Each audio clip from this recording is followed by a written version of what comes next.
की एक साखी मैं आप सबके बीच में रखूं और उस पर थोड़ी सी चर्चा करूं।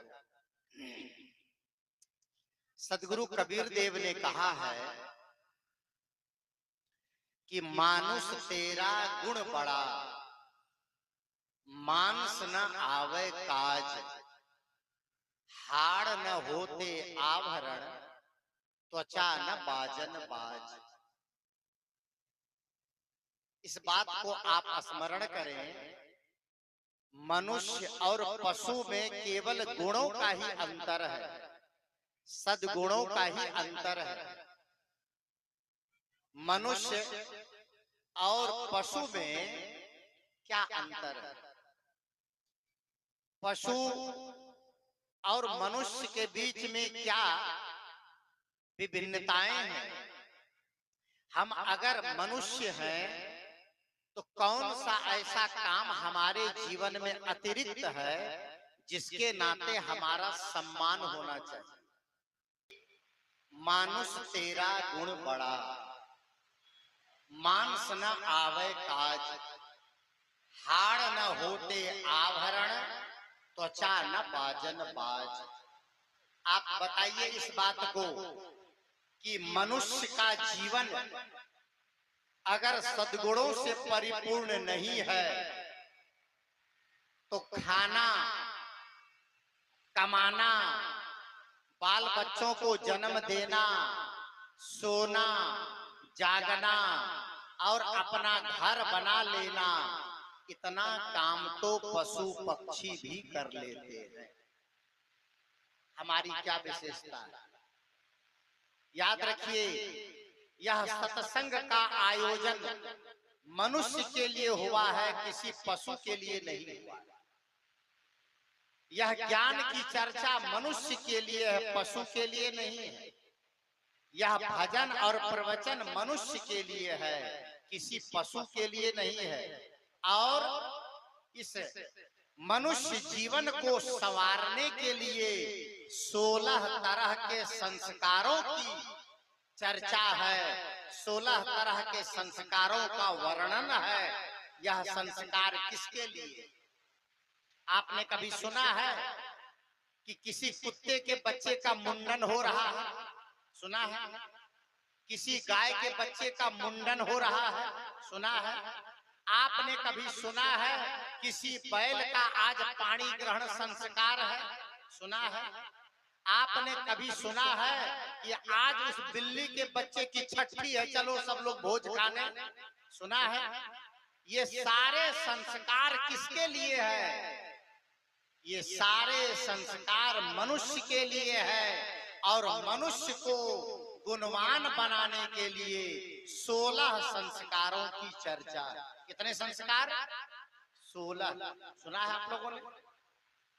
वह 16 संस्कार क्या क्या है? आज इस गुण के प्रसंग में उन संस्कारों की थोड़ी चर्चा करें। सबसे पहला संस्कार का नाम है गर्भाधान संस्कार। सबसे पहला गर्भाधान संस्कार का मतलब होता है कि जब संस्कार का मतलब होता है कि जब नर और नारी, पति और पत्नी जब माता पिता बनने की इच्छा शुरू करते हैं, वहीं पर गर्भधारण संस्कार की आवश्यकता। ये मजाक नहीं है। मनुष्य के बच्चों को जन्म देना मजाक नहीं है। समझिए, विचार कीजिए। पशु पक्षियों के बच्चे तो प्राकृतिक ढंग से होते हैं, लेकिन मनुष्य का बच्चा सामाजिक ढंग से होता है। मनुष्य के बच्चे को जन्म लेने में समाज का बहुत बड़ा सहयोग रहता है। इसलिए इस बात को जाने कि गर्भाधान संस्कार मनुष्य के लिए है और गर्भाधान संस्कार का मतलब होता है आप जिस तरह का बच्चा चाहते हैं, माता पिता बनने के पहले, गर्भ धारण होने के पहले उस तरह की तैयारी आप कर लें। सदगुरु कबीर की ये वाणी याद रखें, मानुष तेरा गुण बड़ा। 16 संस्कार हैं और पहला संस्कार है गर्भ धारण संस्कार। कैसी बेटी चाहिए, कैसा बेटा चाहिए, उसके लिए आप गर्भ धारण करने से पहले तय कर लें। कितने माता पिता को जानता हूं, शराब पीकर आते हैं और सुंदर संतान की इच्छा रखते हैं। कितने माता पिता नशा में रहते हैं और सुंदर संतान की इच्छा रखते हैं। कितने माता पिता गाली गलौज करते हैं और सुंदर संतान की इच्छा रखते हैं। आप याद रखना, अगर माता पिता इस तरह का व्यवहार करेंगे तो आपके घर में प्रहलाद नहीं जन्म लेगा, आपके घर में हिरण्यकश्यप जन्म, आपके घर में विभीषण नहीं जन्म लेगा, आपके घर में रावण जन्म लेगा, आपके घर में संत नहीं जन्म लेगा, आपके घर में राक्षस जन्म लेगा। न सुख से जिएगा न सुख से जीने देगा। गर्भाधान संस्कार अब बहुत बड़ा महत्व। पेट में बच्चा है और माताएं पिक्चर देख रही हैं, माताएं फिल्म देख रही हैं, माताएं डांस देख रही हैं, माताएं अश्लील गीत सुन रही हैं। याद रखना, वह बच्चा कभी भी सदाचारी जन्म नहीं ले सकता। ये गर्भाधान संस्कार है। गर्भाधान संस्कार बहुत महत्वपूर्ण है और आप सब इस बात पर विचार करें। अगर आप चाहते हैं कि आपके बच्चे माता पिता के आज्ञाकारी संतान बने, तो सदैव याद रखिएगा, आप अपने जीवन में सद्गुणों को धारण कीजिएगा। आप अपने जीवन में सदाचार को धारण कीजिएगा।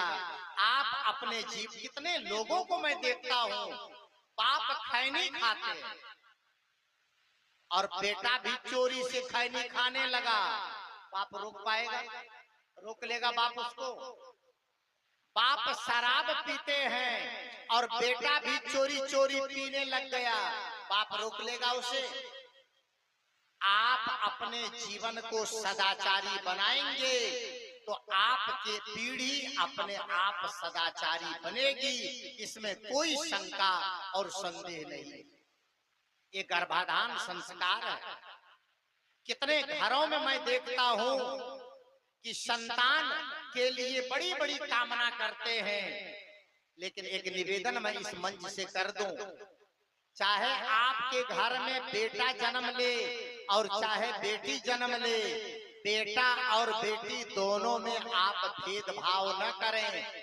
दोनों के प्रति आपका नजरिया अच्छा हो, दोनों के प्रति आपके मन में प्रेम हो और दोनों के प्रति आपके दिल में सद्भाव हो। आप दोनों में भेदभाव न करें। मैं गुण की बात कर रहा हूं। मनुष्य का गुण यही है, मनुष्य का गुण है खुद सदाचारी रहना और दूसरों को सदाचार की शिक्षा देना। ये बात समझ में नहीं आती है।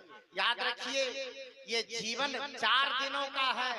आज अगर आपने जीवन को सदाचारमय बनाया तो इसका फल आज भी सुखमय है, आगे भी सुखमय है। जिंदगी बहुत दिनों की नहीं है। कि मनुष्य का जीवन गुणों से आच्छादित होना चाहिए, संपन्न होना चाहिए। आपके घर में जितने बच्चे हैं, इन बच्चों को आप गुणी बनाएं। आप अपने बच्चों को सद्गुणी बनाएं।